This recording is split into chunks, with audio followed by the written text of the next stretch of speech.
Welcome to this explainer. We are diving straight into one of the most high-stakes, high-pressure realities in the corporate world, organizational change. Today, we're looking at the disciplined, yet highly adaptive art of actually getting things done. Coming up with a grand strategic vision is really only half the battle, and honestly, it's usually the easier half.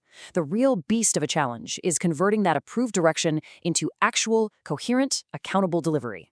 We need structures that are firm enough to keep us on track, but flexible enough to learn, iterate, and adjust as reality inevitably starts messing with our plans. So let's explore how to master agile execution and disciplined governance together. Let's kick things off with a pretty unforgiving reality check. Roughly 60 to 70% of major change initiatives completely fail to deliver their intended outcomes. Let that sink in for a second. Decades of research back this up. And here's the real kicker. It's almost never because the initial strategy was a bad idea. The vast majority of these massive failures come directly from execution shortcomings. The implementation phase is exactly where things fall apart. So why is that failure rate so absurdly high? Well, for a long time, we treated change implementation like building a bridge, a massive engineering project. You make a linear plan, and then you just blindly execute it against fixed milestones. But those rigid plan-then-execute models literally shatter upon contact with 21st century reality. Our nice, neat linear plans constantly collide with shifting contexts, unpredictable stakeholder behaviors, incredibly fast technological evolution, and frankly, the limits of human bandwidth. There's only so much change a fatigued workforce can process at once. The standard execution playbook is basically obsolete. Okay, let's dive into our roadmap for today. We'll cover the change failure trap, roadmaps, milestones and roles, the power of agile change, steering with delivery governance, and finally, integrating projects and people. Section 1. The Change Failure Trap. Building a Living Blueprint. To break out of that failure trap, the very first thing we have to do is fundamentally change how we plan. We absolutely have to ditch those static, endless Gantt charts. A true implementation roadmap isn't just a timeline, it's a living, breathing strategic artifact. You need a strategic narrative so your downstream teams don't lose the plot. You need linked phases like mobilize, design, pilot, scale that are actually tied to gating decisions, not just arbitrary calendar dates. You've got to map out your parallel work streams, dependencies, capacity, and specifically owned risks. But here is the absolutely crucial takeaway. Your roadmap must be a living blueprint. A frozen roadmap silently turns into fiction. But on the flip side, an over-revised roadmap loses its anchoring function entirely. You need a defined, steady rhythm of updates to keep it anchored to reality. A super common trap is building a roadmap that includes absolutely everything everyone asks for, which guarantees an impossible velocity. And this brilliantly illustrates where the DICE framework comes in: duration, integrity, commitment, and effort. It's a great way to score the realism of your initiative. Projects that score well here use short iterative cycles, have robust project integrity, rely on truly committed sponsors, and they deeply respect bounded capacity limits. Keeping these 4 dimensions in check is exactly how you prevent your project from just collapsing under its own weight. Section 2. Roadmaps, milestones, and roles. Disciplined execution. So, the roadmap gives us the what and the when, right? Now we need to look at the how of disciplined execution. Have you ever been on a project that races to 80% completion incredibly fast and then just stays there forever? It's a massive danger in change management. It happens when we track internal activities instead of tracking actual value-bearing progress. If your milestones are things like, we held a meeting or we drafted a document, you are going to fall right into this trap. The ultimate antidote to that 80% trap: binary milestones. A milestone has to be a concrete, observable event. It is strictly binary. You either hit it or you didn't. There's no such thing as almost done, because let's be honest, in the corporate world, 99% done usually just means 50% done. Plus, every single milestone needs to mark a tangible step toward actual benefits realization. By forcing strict acceptance criteria right up front, you completely prevent that late-stage drift where deliverables are technically produced, but practically useless. Now, obviously, none of those milestones get hit without role clarity. Diffuse, fuzzy roles just cause delay, rework, and endless political friction. The rapid matrix, recommend, agree, perform, input, decide, is a fantastic way to break down who does what for every big deliverable. But I really want you to focus on the bottom row: decide. The accountable role must always be a single individual. It can never, ever be a committee.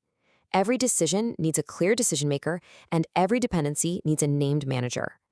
Section 3. The Power of Agile Change. iteration, and learning. Now we're firing up the first of our 2 success engines, Agile Change. Agile principles are amazing, but we have to watch out for Agile theater. Doing the ceremonies like daily stand-ups or sprints without the actual culture of psychological safety and true empowerment. True adaptive execution looks a lot more like the OODA loop. Observe, orient, decide, and act. It's a fast-paced cycle. You gather data on progress, interpret it within your current environment, adjust your plan or your resources, and then execute those adjustments. This shifts us away from blindly following a rigid plan and moves us toward rapid sensing, continuous discovery, and tweaking things based on actual feedback.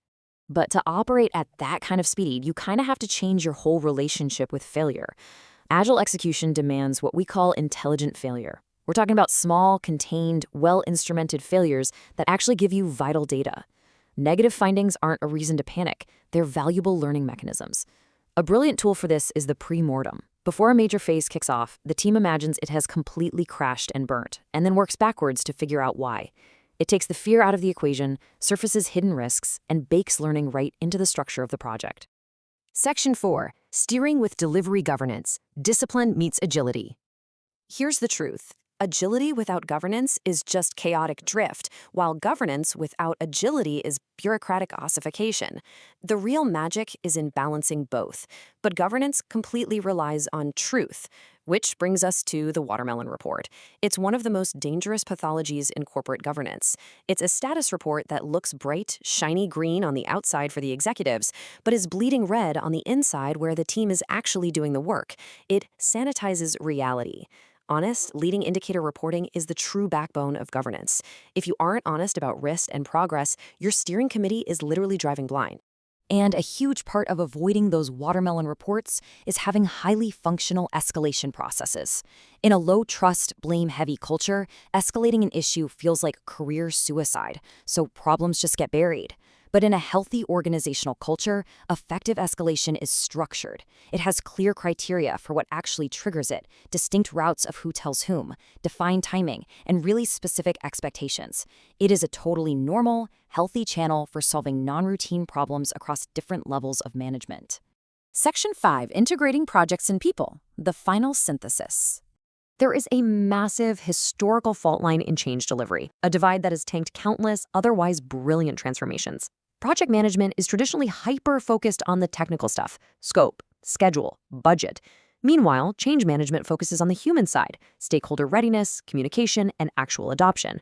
The gap between these two causes technically flawless projects to fail simply because nobody actually adopts them. Truly mature delivery demands that we smash these silos together.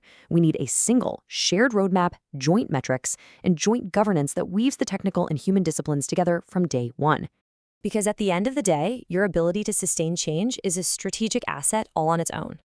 The World Economic Forum laid out the future skills needed for 2025, highlighting analytical thinking, resilience, agility, leadership, and lifelong learning. By building these capabilities at the individual, team, and organizational levels, you ensure that the hard-won practices of one successful initiative actually become the muscle memory for the next one. I want to leave you with one final provocative question to chew on before you tackle your next big project. If your next major initiative fails, is it going to be because your roadmap slowly turned into a work of fiction? Or will it be because your lightning-fast, agile execution completely lacked disciplined, adaptive governance? Real success requires both of those engines running in perfect sync. So take these tools, the live-in roadmaps, the binary milestones, the OODA loop, and integrated governance, and start applying them right now. Thanks so much for joining me for this explainer, and keep learning.